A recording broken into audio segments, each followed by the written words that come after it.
Hi, in this video I'm going to be going over two games from Prep Test 58, Game 3 and Game 4. So I'll start with Game 3. Fly High Airlines owns exactly two planes, P and Q, and Getaway owns exactly three, R, S, and T. On Sunday, each plane makes exactly one flight according to the following conditions. Only one plane departs at a time, and we are trying to figure out the order. Okay, so if I look at question 13, I can see that we have to figure out the order from first to last, and also one at a time indicates that there is an ordering component, so we want to make that the foundation of our diagram. Each plane makes either a domestic or an international flight, but not both. So we're categorizing these not just by the airline, but also whether it's a domestic or international flight. So I'm going to just add domestic versus international there. Plane P makes an international flight. Q and R make domestic flights. It's domestic. All international flights depart before any domestic flight. Okay, so international is always before domestic. So that would mean P has to be before Q and R, because those guys are domestic and P is international. Any getaway domestic flight departs before Fly High's domestic flight. So getaway domestic is before Fly High domestic, and international is before both of them. So R has to be before Q. So we have P, then R, then Q. And we don't know about S and T, right? So if S is international, it could be before all the others, same with T. Definitely Q is going to be last because it's the only Fly High's domestic flight, so Q will have to be fifth. S and T, even if they're domestic, are going to be before Fly High domestic, right? Okay, so question 13, process of elimination. We can quite quickly eliminate A, B, and C because they don't have Q last. So if you're able to make that deduction up front, then that can be really helpful. And then P has to be before R, which has to be before Q.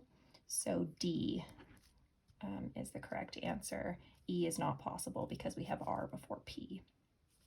Okay, so D, we have P, I, then S, T, R, which is domestic, and Q, which is also domestic. These guys could be international or they could be domestic within this acceptable solution. So we don't know whether they're international or domestic there. Right, the plane that departs second could be any one of exactly how many of the planes. So it can't be Q. Okay, so let's write out our planes. It can't be Q. Could it be R? If S and T are domestic flights, we could put them behind R, so it could be R. If S is international or T is international, it could be ahead of P, so P could be second, and S could be second. Anything that's possible for S is also possible for T, because they're both getaway flights and we don't know whether they're international or domestic. So they are logically equivalent to each other and interchangeable. Anything that is true of one of them could be true of the other, unless we get a question-specific condition about one of them that separates it or distinguishes it from the other. So the answer is D4. Question 15. plane S departs sometime before plane P, okay, so S, P, R, Q, okay, S is going to have to be international, right? And then T, we don't know. T could be anywhere except last. So what must be false? S is third. S can't be third. It has 3 after it, so it's either first or second. So B is the correct answer. Question 16. Which of the following must be true? B, Q departs last. Question 17. If plane S departs third, so if S is third, R and D would have to be after it, and P and T are in front of it. Okay, so S, R, Q, sorry, I said R and D, I meant R and Q, and they're both D for domestic. P could be first or second. T could be first or second. P is international. If T is in front of P, then it also has to be international. If T is second, it could be domestic. S could be domestic or international. So all the following can be true except R before S and T. That's not possible. Oh, actually, sorry, my bad. So we could have PI, and I should have realized that because to make S third, we could just switch those guys, but we can also put T. So S, Q definitely has to be last, but then if S is a domestic flight and T is also domestic, we could have RS T. So R could be before S and T. So A is out. B, S sometime before Q and T. Yeah, we could put T there. S before R and T. No, can't do that. So C would be the correct answer. Let's double check though. Let's make sure D and E are possible. So T before P and S. Yep, we could have T first and P and S there, yep. And E, T before R and S. Yep, that's possible. So yeah, I went too fast creating this one and wasn't thinking about the possibility that T, because it could be domestic, and S could also be domestic, that could go behind R. So I don't know that R is fourth. It could be second. Okay.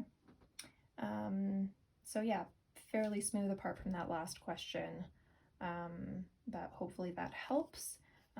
Let's move on to game 4.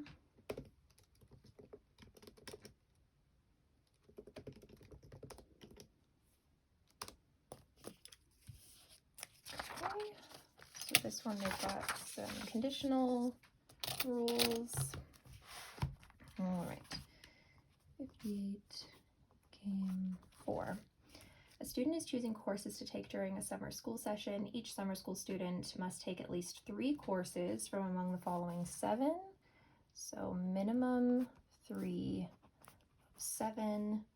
The 7 that we have are H, L, M, P, S, T, and W. Okay, the summer school schedule restricts the courses a student can take in the following ways. If history is taken, then neither stats nor music. Neither nor is not A and not B. Okay, that should be an and. So if history is taken, then we can't take either of these guys. If we take one of them, then we can't have history. That's the contrapositive. Next rule, if music is taken, then neither physics nor theater.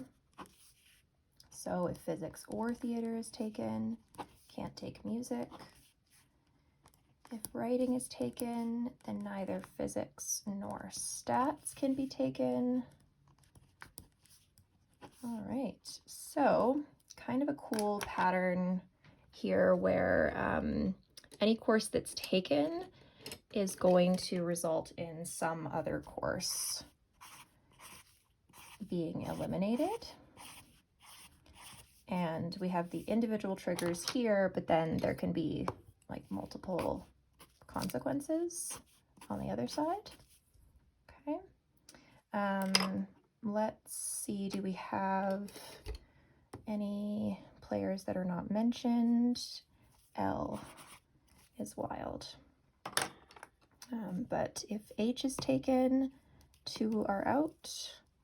If M is taken, H is out and P and T are out, so 3 are out.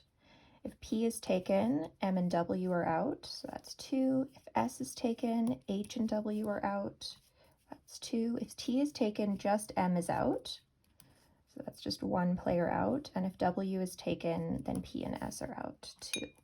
So just kind of looking for patterns there. It looks like L and T are going to be helpful in reaching that minimum of 3 because they don't push, like L doesn't push any players out and T only pushes 1 player out, and the player that it pushes out is one that if I did have it would push the most number of other players out. So like, for example, if M is taken, then what are our options? So this isn't something I would necessarily recommend doing under time pressure, but it's kind of an interesting exercise to look at the patterns. So if M is taken, we need history out, physics, and theater. So what do we have left over? We have L, S, and W. If S is in, W is out. If W is in, S is out. So if M is taken, L has to be taken. So that's kind of a cool little deduction. But yeah, not necessary, to do that at the outset. Just kind of interesting to notice those kinds of patterns. All right, question 18. We've got our typical process of elimination. So what could be taken together? So if we take history, we can't take stats, so A is out. If you take music, you can't take theater, so E is out. If you take writing, can't take P or S, so D is out. What else? Music, can't take physics, so B is out. C's got to be the right answer. Let's create that solution just to double check it. So if we have H in, S and M are out. If we have P in, M is out and W is out. If we have T in, M is out, which is already true. And then in this one, L would also be out, and that's acceptable. Question 19, what is the maximum number of courses the student could take during the summer school session? So in order to maximize the number of courses taken, we want to choose ones that don't push other players out, right? So L would be a good one to have in. We're also going to want T in and M out, right? So if T is in, M is out. Okay, what else? We can't take both S and W, so one of those for sure is out. Let's see, if you take P, M is out and W is out, so you could have P and S, but then you wouldn't be able to have H. So I think, let's see, I think 4 is the maximum. So if we put H in, S is out. If we put P in, W is out.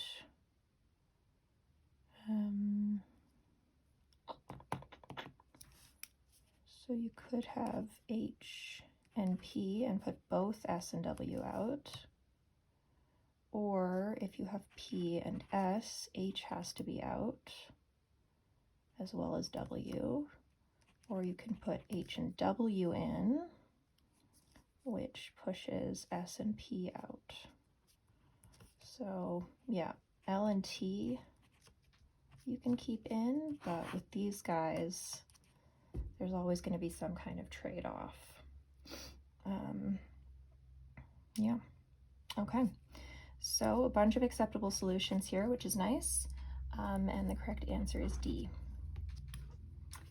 If a student takes neither physics nor writing, okay, no physics and no writing. So we do have an example of that here, right? ML and S. But let's test these guys. So we have to have at least 3. We have physics and writing both out. And then if we put M in, it would be ML and S. So could you take neither history nor linguistics as well? No, because then you would have M and S and T, but you can't have T and M, so A is out. Neither history nor music, so what do we have if history and music are out there? We would have S, let me use pencil here, we would have L, S, and T, which is, yeah, not a problem at all. That's fine, right? So S being in, W is already out, so that's fine. H would be out in this example, and that's fine. T being in, M is out. So yeah, that all works out. L is wild. Yeah, so that's a possibility. B is the correct answer. Moving on, question 21. If the student takes music, then which of the following must the student also take? Already did this one. Must also take linguistics. 22. The student must take one or the other or both of these guys. So do they have to take one, the other, or both of history and stats? I actually don't see any example except for here, MLW, where they take neither. So the way to attack this question is to ask yourself if it's possible that the student takes neither. So is it possible that it's false that they have to take one, the other, or both, which would be that they take neither. So that's how you're testing it. You're testing it by seeing if that maybe doesn't have to be true. So if it's possible for them to not take history and not take stats, then they don't have to take one, the other, or both. So MLW would be history and stats are out, as well as physics and theater. So that is possible. Because that's possible, A is not the correct answer. So this is like a falsification process of elimination. Okay. B, linguistics or theater. So I see both linguistics and theater in a lot of these. So if we take both of them and put them out, what are we left with? So if linguistics is out, then music also has to be out, because if music is in, linguistics has to be in. And then we have to use 3 of the remaining players together to make this work. That's going to be tricky. So if we use H, then S is out. So H, W, and P would be remaining, but we can't have both W and P. So yeah, we've got H, W, P, and S. But if we take P and S, H and W are both out. If we take H and W, we're going to have one of these guys out. We can't have 3 out of this group of 4 because we can't have both H and S. We can't have W and P. We can't have W and S. Yeah. So there are just too many out, I believe. Yeah. Yeah, there's no one player that we could remove where the other 3 would be able to work together. So B is the correct answer. And it makes sense, right? Because L doesn't kick anybody else out and T only kicks one other player out. So for every other player, they're going to kick too many other players out if we put them in. Okay. 23 is our substitution question. So 23. Okay, so if music, then neither physics nor theater. This one actually, because I did this, we can solve it pretty quickly. So if music is taken, then either stats or writing must be taken. Okay, sure, but that's only part of the picture. You have to take linguistics because you can't take any of these guys, right? B, the only courses that are eligible to be taken together with music are linguistics, stats, and writing. And then we have that other rule that impacts writing and statistics, which says they can't be together. So that gives us the rest of it. So B is perfect. C, the only courses eligible to be taken together with physics are history and linguistics. That's only going to take care of the relationship between physics and music, not theater and music.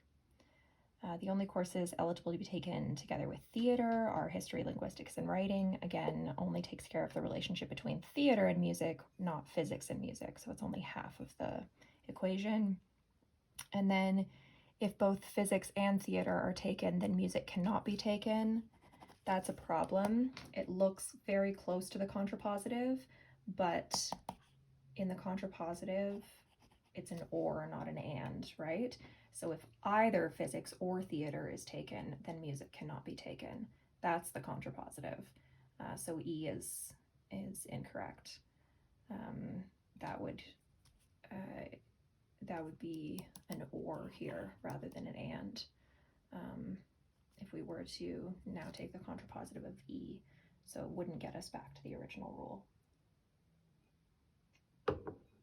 Well, hopefully that makes sense.